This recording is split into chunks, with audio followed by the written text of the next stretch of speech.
El otro día estuvimos viendo cómo es el dashboard básico que se utiliza siempre para hacer un primer análisis de lo que es el pilotaje una vuelta. Entonces hoy lo que vamos a hacer es utilizar ese dashboard, además con el mismo ejemplo, para ver cómo detectar esos puntos de mejora en el pilotaje una vuelta.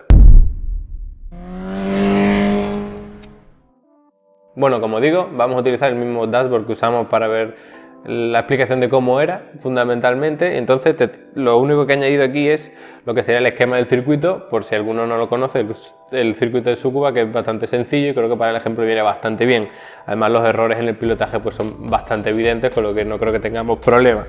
Entonces empezamos ya rápidamente. Como vemos, esta es la primera curva, que es una curva larga a derecha, de 180 grados, pero muy larga, en la que hay que dejar correr el coche un poco incluso, y entonces vemos que en nuestra vuelta de referencia pues empezamos la vuelta lógicamente acelerando a fondo hasta que soltamos ese pedal y pulsamos el pedal del freno. Y aquí detectamos algo bastante clave. Como vemos, hay aquí como un ajuste de la presión que se está haciendo en el freno en plena frenada, y si nos fijamos en la vuelta de referencia, que es la que tenemos al fondo en gris, vemos como realmente ahí sí que se baja directamente, no se hace ese titubeo en el pedal del freno que lógicamente provoca una pérdida de tiempo. Además vemos cómo se baja en marcha mucho más tarde, que lo vemos aquí, en la vuelta de referencia se bajan antes, y eso lo que provoca pues que además se caen completamente las revoluciones. De hecho vemos aquí que bajan incluso por debajo de las 3000 revoluciones por minuto. Eso lo que provoca lógicamente es una pérdida de velocidad tremenda, también provocaría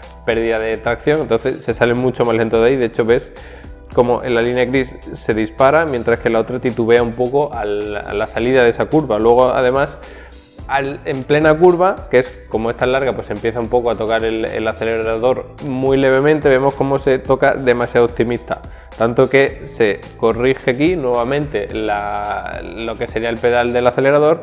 Y no solo eso, sino que además vemos aquí que hay una corrección en el volante, es decir, vemos que está el volante girado, está muy girado, y luego hace una pequeña corrección y luego vuelve a girarse otra vez. ¿Esto por qué? Pues esto, lógicamente se puede traducir como un sobreviraje, pero no necesariamente debería estar provocado por una mala configuración del coche o un mal reglaje. De hecho, si vemos ya que la frenada no era buena y la aceleración tampoco estaba siendo acorde, aunque una cosa puede ser consecuencia de la otra, yo a priori no entraría a cambiar la configuración del coche aquí, porque parece claramente que esa corrección se debe sobre todo a una mala gestión de esa curva. Entonces pues luego vemos que las revoluciones siempre van cayendo, van un poco por detrás de lo que sería la vuelta de referencia, y además lógicamente pues también se sube en marcha más tarde porque se tarda más en llegar a la velocidad, llegar a las revoluciones para subir marcha. Luego ya pues vemos que tenemos este tramo en el que hay como un cierto giro izquierda-derecha muy leve, que se ve aquí, que no tiene mayor importancia porque eso se hace a fondo completamente. Ves aquí en el pedal del acelerador que va al 100, y el pedal del freno, que es este, no se toca lógicamente, hasta que se llega a esta curva que tiene una naturaleza quizás similar, pero es mucho más cerrada. Además tiene mucho más giro de volante, y lo vemos aquí que esta curva es a izquierda, entonces vemos que el giro de volante es hacia arriba. Aquí el giro de volante pues no es tan malo como en la otra, no se ven ciertas correcciones ni por sobreviraje ni subviraje, entonces se puede interpretar que se está cogiendo mucho mejor. Y de hecho, si ves la frenada, pues esta frenada tiene mucho más sentido, se frena fuerte a fondo y se va retirando el pedal mucho más controladamente que antes, no vemos esas correcciones. Y en el acelerador lo mismo, sabemos que pues lo ideal sería una línea recta así, lógicamente un poco inclinada, no se pisa a fondo como ya sabes, pero bueno, eso tiene mucha mejor pinta que el otro. Y luego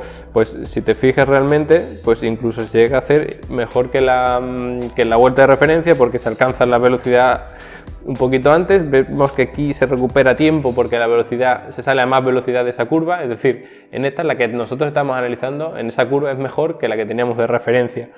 Luego pues si te quieres fijar también en las revoluciones, pues ves que se van alcanzando los picos a los que hay que cambiar de marcha más rápido. Y luego vemos que aquí se vuelve a soltar el pedal del acelerador. ¿Por qué? Porque tenemos esta curva que es mucho más leve que las demás, lógicamente, en la que simplemente con levantar el pedal del acelerador vale, porque si de hecho te fijas aquí en el pedal del freno sigue completamente en cero, es decir, no se está pulsando ese pedal del freno. Luego pues el giro de volante tampoco es excesivamente malo, podríamos decir, o al menos no tiene muy mala pinta como era por ejemplo el primero, y a partir de ahí pues podríamos decir que esa curva sí que se coge medianamente bien.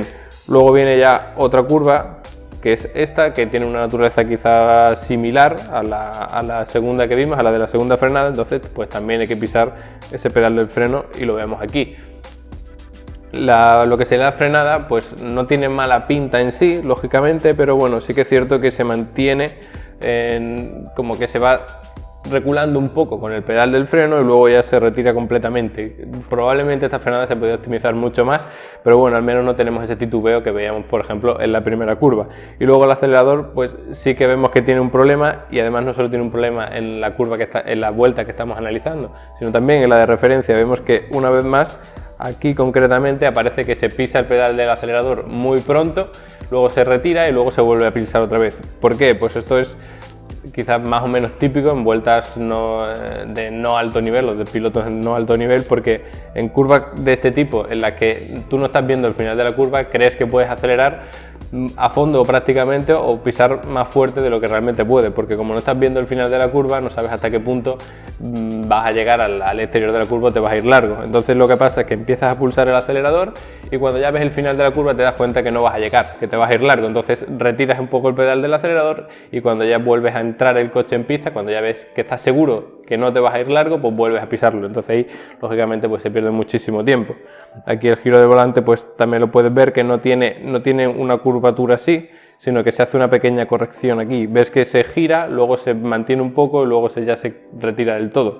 Lógicamente esta curva, pues como ves, no tiene un radio fijo, entonces estas correcciones, o que no llegan a ser correcciones, simplemente vas ajustando el giro de volante a lo que sería el circuito, pues tampoco son del todo raras. Y luego ya por último pues tenemos esta larguísima curva que también es a derecha y en la que nuevamente vemos que hay un problema con el acelerador. Esto también es bastante típico porque en curvas largas es mucho más complicado saber exactamente en qué punto tienes que ir con el pedal del acelerador en cada momento. Además ves que es una curva también muy abierta, entonces el pedal del freno sigue sin tocarse, pero lo que sí entra en juego aquí son los cambios de marcha, los cambios de bajar un poquito de marcha para utilizar ese freno motor y meterlo un poco en curva. Esto que también suele provocar que haya un cierto descontrol en el coche, es un poco más complicado controlar cuando vas bajando de marcha, que es una retención un poco más brusca que cuando vas pisando progresivamente el pedal del freno. Entonces vemos que aquí nuevamente pues se han hecho varias correcciones en el pedal del acelerador. De hecho tenemos aquí quizá la más fuerte y entonces eso significa una vez más que como esta curva era tan larga y no ves el final, pues te crees que vas a entrar el coche en pista, pero cuando empiezas a ver el final de la curva te das cuenta que vas demasiado largo, que vas demasiado rápido. Entonces levantas un poco, vuelves a meterte en la trazada óptima y ya pisas otra vez el acelerador para salir con la máxima velocidad posible. Además también podemos ver que el giro de volante aquí es muy suave, es decir, esta curva tan larga se va girando muy poco a poco, incluso parece que el giro de volante podría haber sido más brusco, más fuerte, o al menos girar más el volante porque en esta curva quizás se podía tomar a más velocidad. En cualquier caso, la magia de este dashboard es ir comparando todos los gráficos para entender un poco cuando fallas en un pedal o cuando fallas en las manos subiendo marcha o girando el volante, cómo has reaccionado con el resto del cuerpo y cómo has llevado el resto de variables. Así que nada, yo espero que al menos haber aclarado un poquito sobre este tema y nada, nos vemos en la próxima.